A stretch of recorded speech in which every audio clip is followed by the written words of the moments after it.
ম্যাজিকের জগতে প্রবেশ করো, এনচ্যান্টেড ফেরি স্টোরিজ তোমার অপেক্ষায়।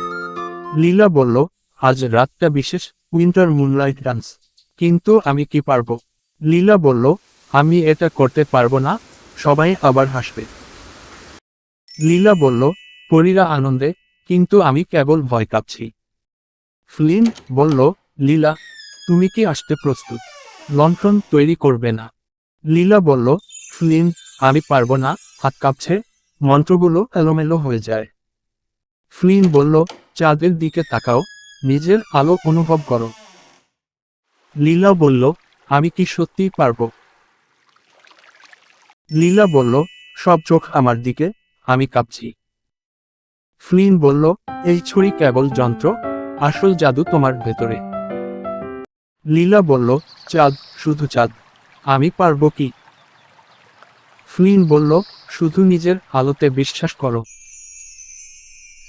লীলা বলল, উইলুর মৃদু ফিসফিস, জাগুক জাদুকরি মায়া। লীলা বলল, আমার জাদু বের হচ্ছে। লীলা বলল, প্রতিটি লণ্ঠন আমার হৃদয়ের কাঁপুনি হয়ে উঠছে। লীলা বলল, এবার তারা হাসছে না, তারা মুগ্ধ। লীলা বলল, আমি যখন জাদুর দিকে মনোযোগ করি, বাইরের জগৎ অদৃশ্য হয়। ফ্লিন বলল, আসো, আনন্দময় নাচে যোগ দাও।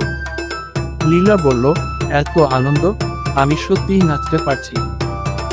লীলা বলল, আমার জাদু শুধু লণ্ঠন নয়, আত্মবিশ্বাস। লীলা বলল, আমি ভয়ের কাছে নয়, নিজের আলোতে বিশ্বাস করি।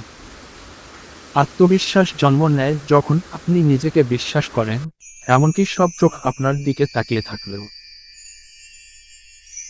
লীলা বলল, ধন্যবাদ, তোমরা আজকের ম্যাজিক্যাল যাত্রায় আমার সঙ্গে ছিলেন। লীলা বলল, তুমি কি আজকের গল্পটি ভালো লাগলো? নিচে লাইক এবং কমেন্ট করতে ভুলবেন না। আর নতুন গল্পের ম্যাজিক না মিস করতে সাবস্ক্রাইবও করতে ভুলবেন না।